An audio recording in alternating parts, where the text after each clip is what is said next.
Dried Cherry Juice Series, Chapter 8, Flames of My Past and Honorable Mentions.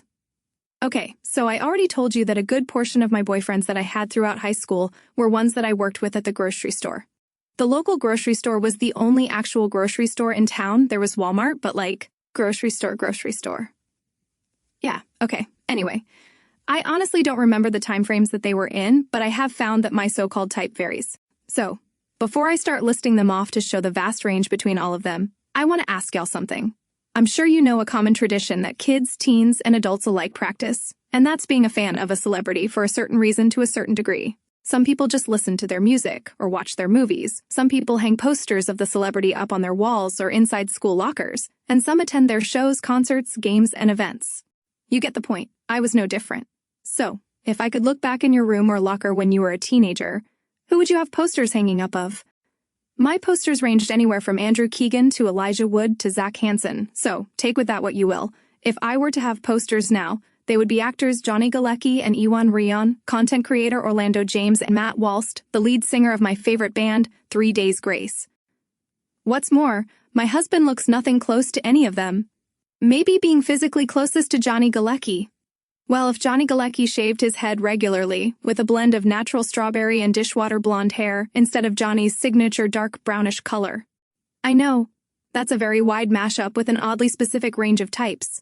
My Nana would sometimes try to diffuse a situation between loved ones and afterward come back to us and say, I think I might have made it worse.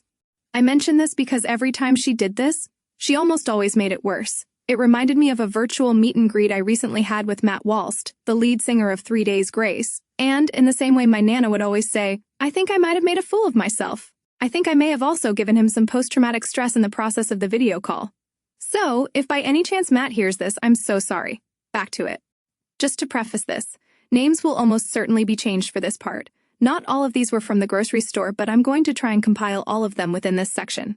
Again, I don't know if these will be in the right order, but I'm going to attempt to do so. But I remember a few boys around junior high where it was a case of, hey, you want to be girlfriend, boyfriend? Okay, cool.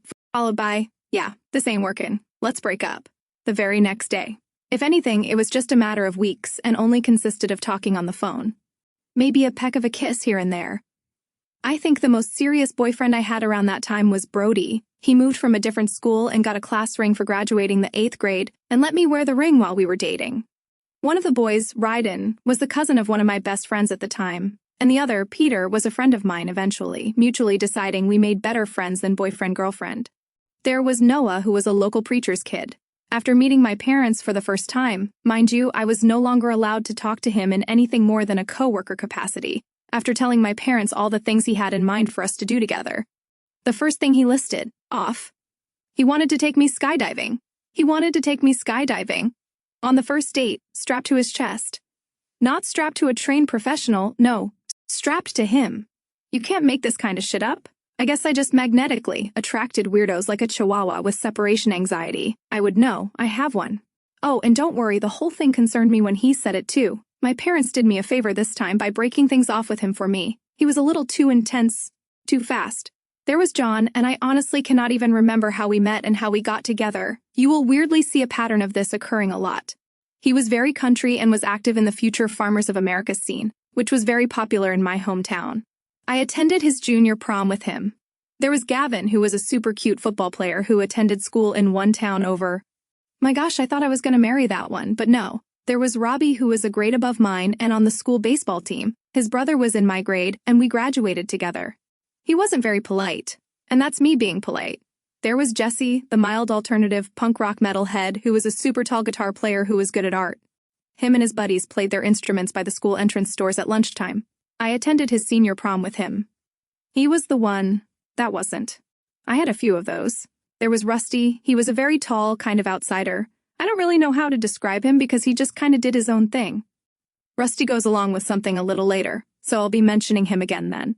There was Brian, who later came out of the closet and ended up being one of my best friends. I did have to sneak around to hang out with him, though. Once my dad found out he was gay, I was then instructed that I was no longer allowed to hang out with him. I did anyway. Screw that nonsense. I'll mention a few major crushes I had around this time also. The biggest crush I had during this time frame was a football player a grade above mine named Lyle. I attended church with him and his family. I was also even on the cheer team with his sister Lauren, so I stayed over at their house with her periodically throughout junior high and high school. I'll admit, there was also another football player for our school, Eddie, who also attended church with me. He was our preacher's son and was a grade below mine.